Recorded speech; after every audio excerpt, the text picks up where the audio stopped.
So I'm doing some sorting of all the books that I read this year, but of course this is not all of it.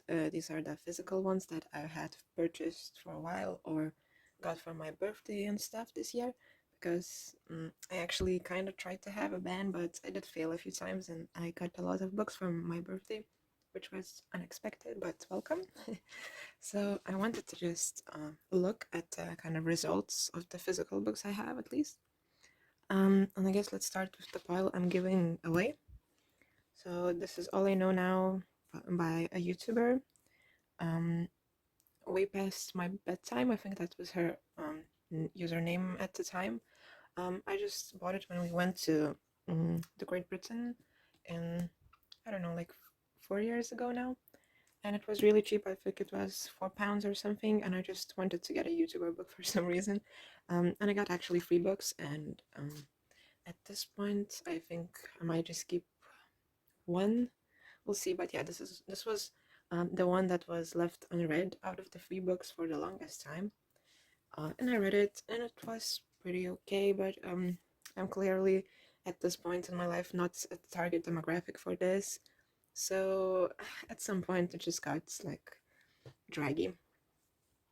And I didn't care much about it, so I'll try to sell it, I guess. But I think most of these will end up I just end up bringing them to my library. So this is the first one, and then this one is I don't know. These are mostly in Lithuanian because my English books I usually read online or listen to audio. It's a really smooth story. It's more about the philosophical changes and psychological changes of a person during I think this was World War II, but like not really. The center of the story is just this guy that lives in the mountains and his life of seclusion. And I don't know, I just didn't. I usually like sometimes like stories like these really touch me and I really just connect to them. But this one was really like not my thing. Oh, excuse the dirty floor. And I had a really hard time getting through it, even though it's really a short book. But yeah, the cover is gorgeous. I love it so much. So, and there's a person I keep not noticing it, but yeah. So I hope someone else will maybe pick it up. But yeah, this edition is gorgeous. And then this is Night Shadow, I believe. This was trash. I'm sorry, but I bought it on a sale, I think, and it was like long ago, like 6, 7 years. But yeah, I started it. I got frustrated because it's just the plot doesn't make sense, and like the characters are so reckless and do stupid stuff, but like the kind of stupid stuff that's like way beyond anything I can tolerate. So I stopped like 200 pages, and then finally I said like I want to finish this. I don't DNF books, which is not a great thing, but I need to check for myself and like see for myself that this was really that bad. So I read it. It's really like one of those fantasy YA, so it's really a fast read, which was I guess good enough. I finished it in a few days. The remaining what, like 500 pages, yeah, but never again. So definitely don't recommend. This one, um, I it was about these pretentious artists and their life, and it wasn't horrible, but I just didn't care. I guess that's a recurring theme when it comes to these books, but yeah, it had some kind of interesting moments about Stalin and stuff, and there's some like parts that I remember kind of vividly, but some I just didn't connect with this. Mm, okay, Banana Yoshimoto Kitchen. I bought this with her other novel Lake during a sale as well. Actually, like all of these were bought during a sale, and this one as well. But I really actually enjoyed Lake. I read it in one sitting, and it was fun. But this one dragged so much, and it felt so chopped. Like the story just didn't flow, and it's in the end it's turned into this kind of K-drama, well, Japanese drama thing. Um, and it wasn't fun at all. I didn't enjoy it. Um, I actually had a hard time. Like this one and this one are these short books that I didn't expect to take such a long time reading, but I did because it just I don't know. And I read at the end of this book that the author was inspired a lot by manga and stuff. So this definitely like I felt the influence here, and I just think it doesn't work as a novel. As a manga, this story might have been way better, but it is what it is. So I'm saying bye to this book. And then lastly, one of the first books that I've read this year, I Am Louise Barton. I just also didn't connect. It was about like a broken family and her story, how she didn't get along with her mom because of her past of the family being very strict and weird and just very poor. But I also just didn't care. It was talking about this like deep and hurtful stuff, but I couldn't bring myself to feel sad or something. I guess it's just like the way the author told the story, maybe her writing style, or just that I didn't like the main character. I didn't relate to her, even though I don't come from a really rich background. I've had my, you know, poor childhood moments, but yeah, I don't know. I'd say I'm pretty good with relating to characters that have some like hurtful things happening to them, but this didn't do it for me. But talking about pretty covers, this one has a really nice one, so I'm a bit sad, but I also don't feel like any remorse about letting this go.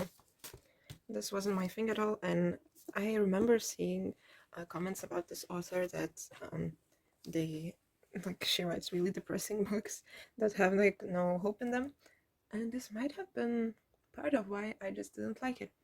Although I never like need a happy ending, I guess I just this one was too far away from my I don't know emotional capabilities. No, I don't even know how to express myself about this one, but because it's just there was no like part that made me mad or got me to not like it. It was just the whole book that wasn't doing it for me. And now that I think about it, I might have liked the writing style. I'll have to check my Goodreads, but yeah. So these are all that I'm giving away. It's not much, 6 books, but I mean, not bad. I don't have all the 50 books that I've read this year because a lot of them were audiobooks, as I said, are online. So yeah. And then for my kind of average books, aka most of these, well, let me check. I think this one, The Good People, was the one that I gave 3 stars to. This one, I think I gave it 3.5 or 4. This one I didn't remember, but I really liked it. So I guess I'll just put it aside. But this one definitely got a free. This is Norwegian Wood, and this one was a pain to get through. But there were some moments that I really enjoyed reading, like I could imagine, like I was there. So I just want to leave it for my Murakami collection. um, and then Library of Souls. This one I couldn't connect at all, but I just really like the ideas that Ransom Riggs has in his stories and like uses. So I think I might read it at some point for some, kind of I don't know light read because it doesn't really like affect me emotionally. And I have the first 2 books and I just really like the pictures or stuff, so maybe I'll look through them. I don't know. This one is kind of up for debate. I haven't decided if I want to get rid of the whole like collection because I do have some nostalgia with it and like feeling like connected to my past, I guess. Some summer moments and stuff. This is Siberia Haiku by Lithuanian authors, and it's kind of a graphic novel, but not really. But yeah, I can say I loved it, but I wanna like keep it for inspiration and stuff because I do like to draw comics. Oh yeah, and then oh right, this was also a graphic novel on a Sunbeam that I didn't love, but I did enjoy, and I really like some ideas in here and like and the drawing style. So I'm keeping this for inspiration as well. Yeah, this one is Mothering Sunday. I really like the writing of this, and I kind of was surprised that it wasn't a man who wrote this, not the woman, because I thought that it really like like showed women's feelings, I guess. The main character is a woman, and I just thought that I really could see myself in her in some parts, or just relate to her way of thinking as a woman, as a female. Um, so yeah, I really like this one, and I'm gonna pick up some other books by Graham Swift at some point because he does. There are some translated in Lithuanian as well.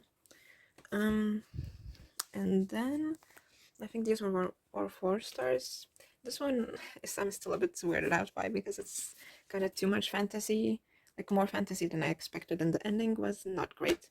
And even though Maggie Stiefvater is famous for her weird endings, when it comes to series, in the Raven Boys I actually didn't mind any of the endings, but in this one it was a bit too like Disney for my liking.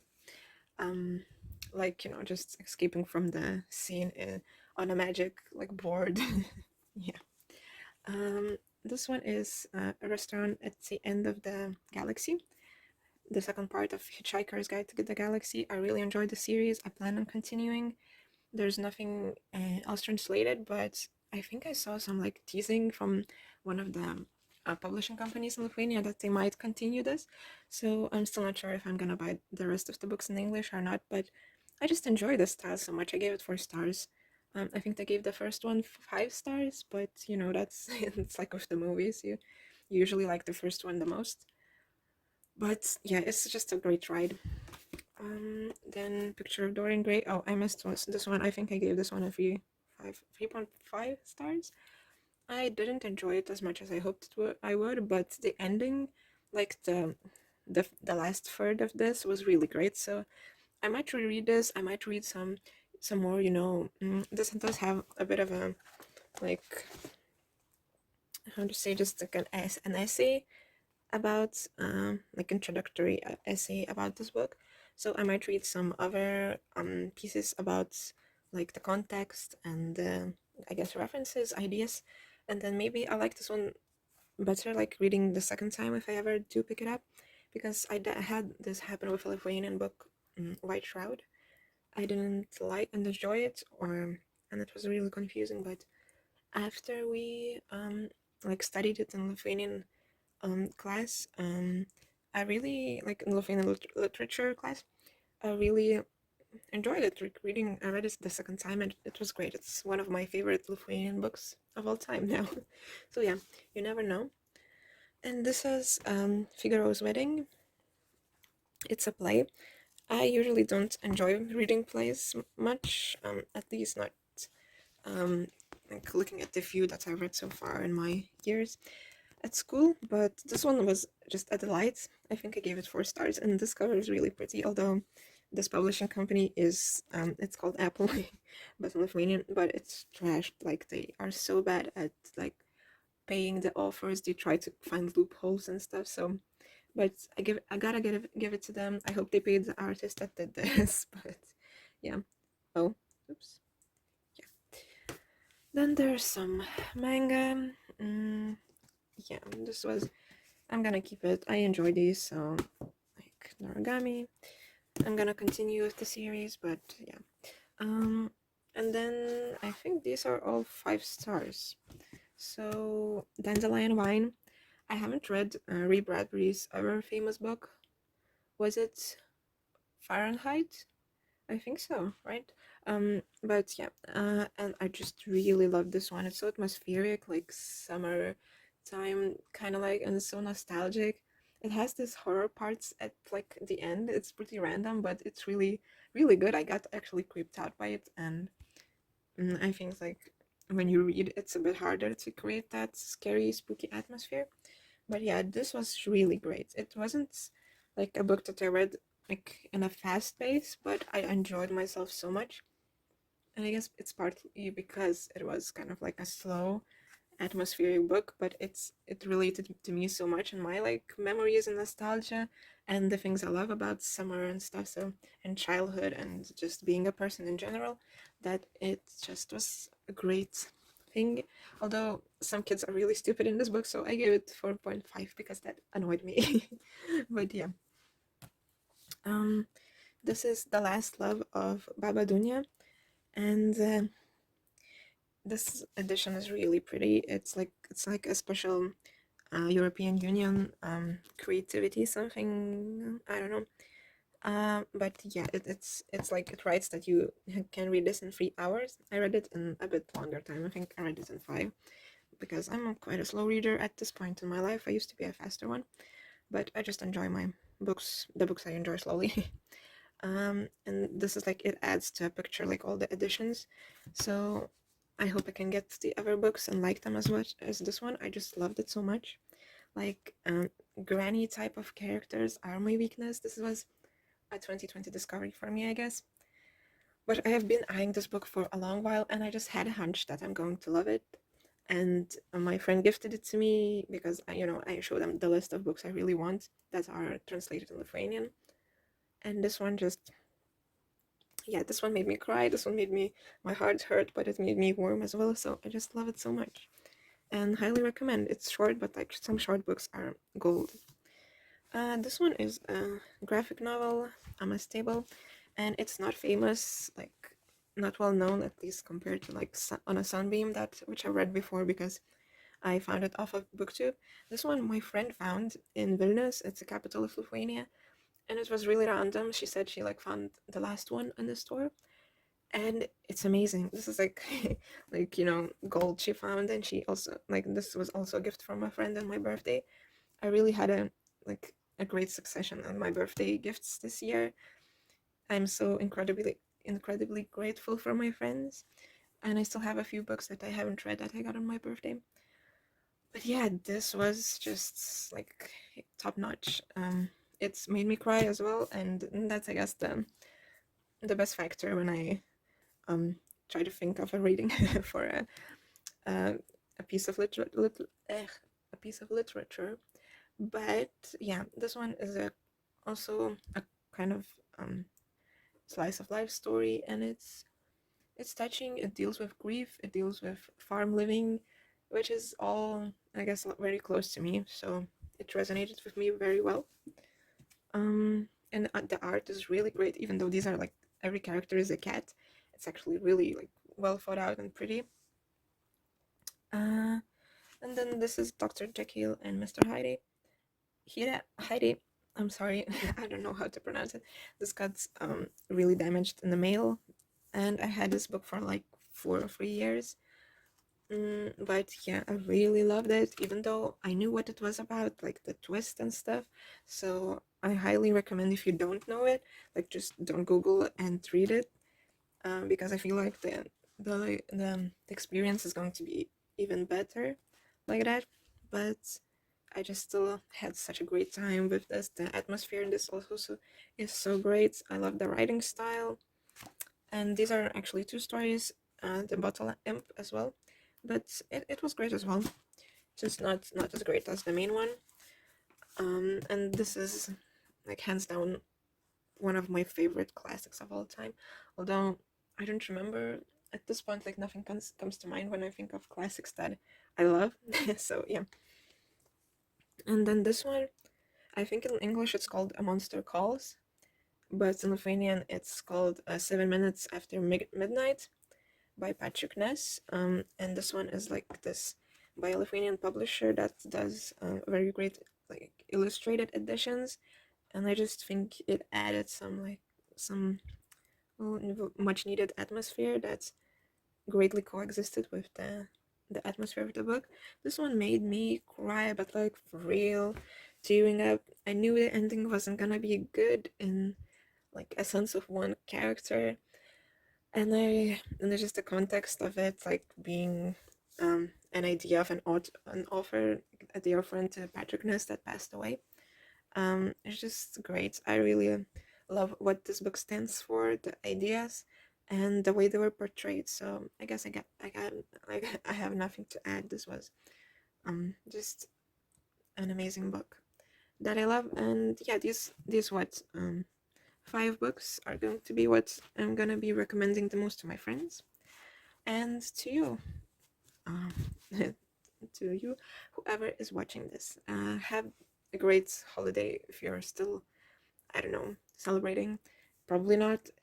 I don't. It's like Today is January 1st, but I think I'm going to upload this like way later. So have a good day, I guess.